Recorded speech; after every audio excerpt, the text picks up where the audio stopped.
believe this country is ready for this reform. I believe there is room in Australian hearts for the statement from the heart.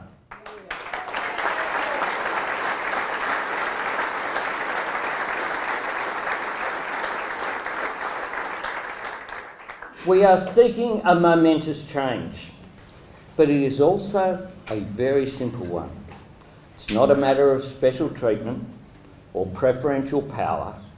It's about consulting Aboriginal and Torres Strait Islander peoples on the decisions that affect you. Nothing more, but nothing less. This is simple courtesy. It is common decency. Fundamentally, this is a reform I believe every Australian can embrace, from all walks of life, in every part of the country, from every faith and background and tradition, because it speaks to values that we all share and honour: fairness, respect, decency.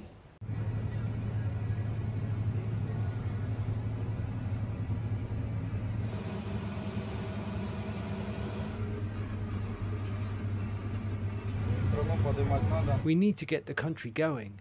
We need to provide food. We need to harvest and to sow. That's why we're wearing flak jackets. Probably for the first time in our lives, we're harvesting in such conditions. It's always good to be cautious.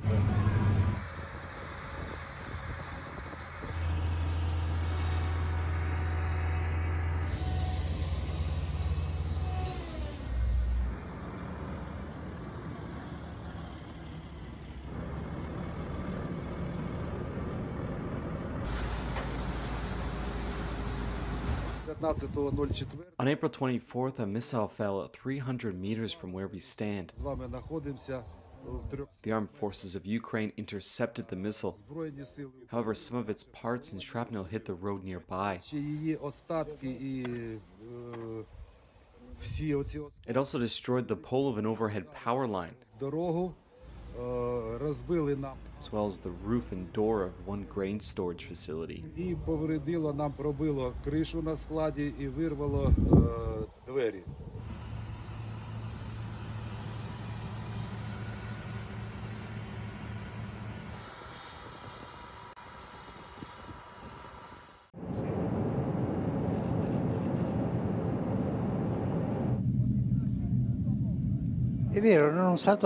It's true that I did not use the word, because I didn't think of it, but I described genocide.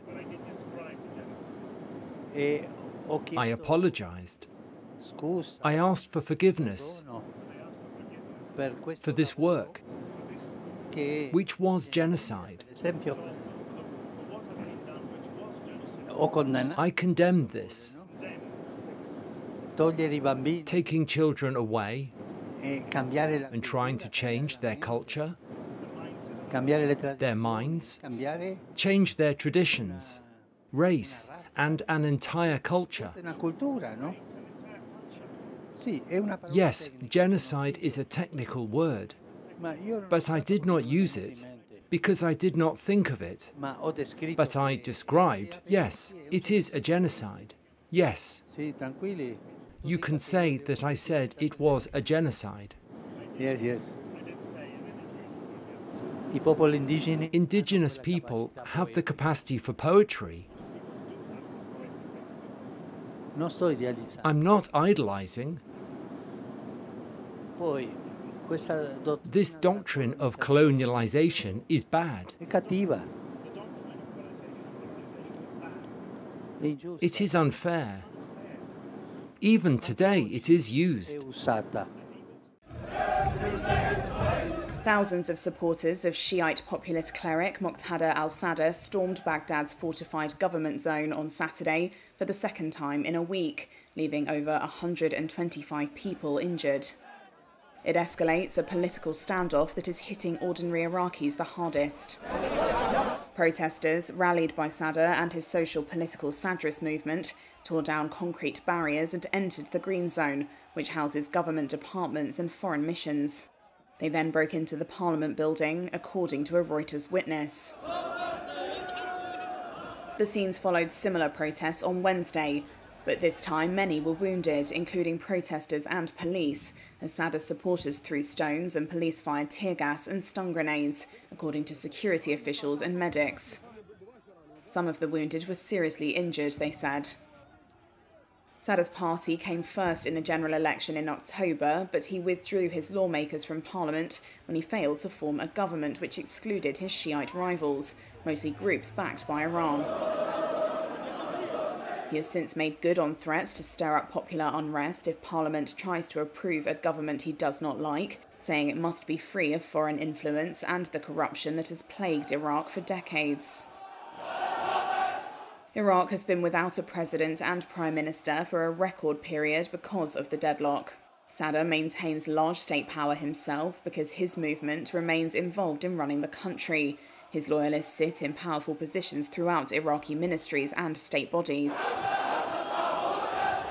While Baghdad earns record income from its vast oil wealth, the country has no budget, frequent power and water cuts, poor education and healthcare, and insufficient job opportunities for the young.